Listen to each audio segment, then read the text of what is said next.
প্রিয় ভাইরা,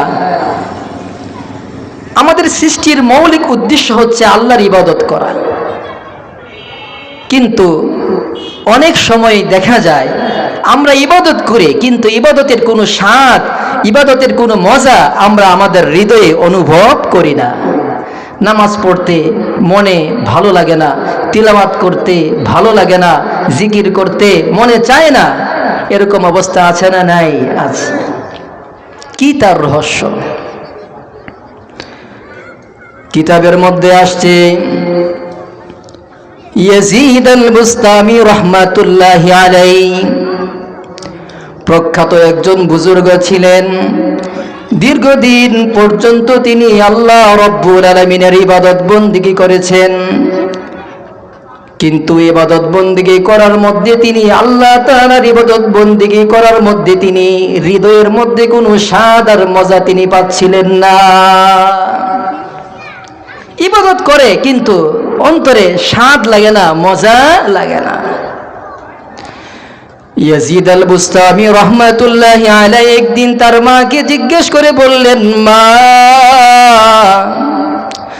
আমি তো দীর্ঘদিন পর্যন্ত আল্লাহ রাব্বুল আলামিনের ইবাদত বন্দেগী করছি, কিন্তু ইবাদতের মধ্যে কোনো মজা আর স্বাদ আমি পাচ্ছি না। আপনি একটু গভীরভাবে খেয়াল করে দেখুন, আমি যখন আপনার গর্ভে ছিলাম, কিংবা আমি যখন আপনার বুকের দুধ পান করছিলাম, এই সময়ের ভেতরে আপনি কোনো হারাম খাবার গ্রহণ করেছিলেন কিনা? হারাম কোনো খাবার আপনার পেটে গিয়েছে কিনা, খেয়েছিলেন কিনা, আপনি একটু চিন্তা করে দেখুন।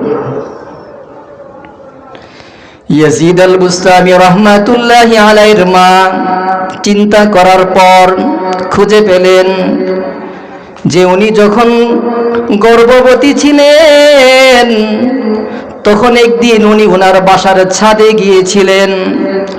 বাসার ছাদের মধ্যে একটি প্লেটের মধ্যে কিছু পনিরের টুকরো ছিল। মালিকের অনুমতি ছাড়া তিনি কিছুটা পনির খেয়ে ফেললেন। এই ঘটনা যখন ইয়াজিদ আল বুস্তামি রাহমাতুল্লাহি আলাইহি শুনলেন, বলে উঠলেন, হতে পারে এই সেই ঘটনা যার কারণে আমি ইবাদতের মধ্যে মজা পাই না। এই সেই ঘটনা হতে পারে যার কারণে আমি ইবাদত করি, কিন্তু ইবাদতের কোনো মজা আমার অন্তরে নাই, পায় না। যান আপনি মালিকের কাছে গিয়ে এর মুক্তির ব্যবস্থা করে নেন।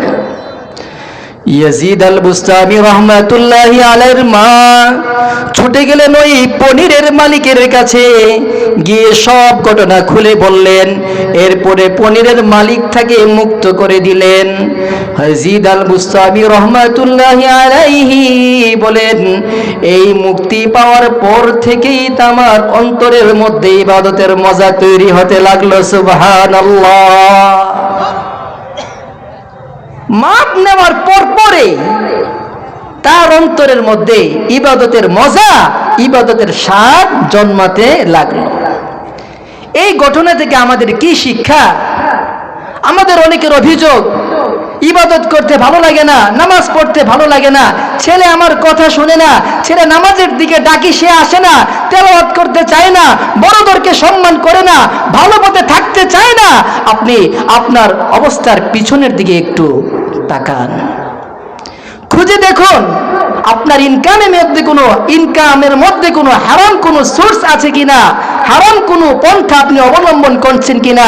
যদি হারাম কোনো পন্থা অবলম্বন করে থাকেন, হতে পারে এই হারামের কুফলের কারণে আপনার ইবাদতের স্বাদ নাই, আপনার সন্তানরা সৎ পথে থাকতে চায় না, কোরআন পড়তে চায় না, নামাজ পড়তে চায় না, রোজা রাখতে চায় না, ভালো কথা শুনতে চায় না। এই জন্য আমরা সন্তানদেরকে লালন পালন করা আমাদের দায়িত্ব। আমরা আমাদের হালাল উপার্জন দিয়ে তাকে আমরা লালন পালন করব, তাকে তার খাবারের আমরা যোগান দিব, কিন্তু কষ্ট হলেও হারাম পথে আমরা পা বাড়াবো না। আমি এই কথাটা খুব বারবার বলে থাকি যে হারাম ভাবে সন্তানকে পোলাও কুরমা বিরিয়ানি খাওয়ানোর চেয়ে হালাল পথে থেকে সন্তানকে ডাল ভাত খাওয়ানো, এটা আপনার জন্য কল্যাণকর, আপনার সন্তানের জন্য কল্যাণকর। কারণ যেই ছেলেদেরকে আজকে আপনি হারাম উপার্জন করে হারাম খাওয়াচ্ছেন, মনে রাখবেন এই ছেলেগুলো কিয়ামতের দিন তারাই কিন্তু আপনার বিপক্ষে দাঁড়াবে।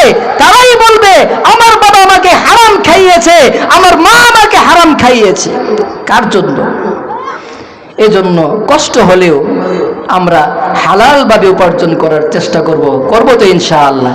আল্লাহ তাআলা আমাদেরকে হালাল রিজিকের তৌফিক দান করুক, বলুন আমিন।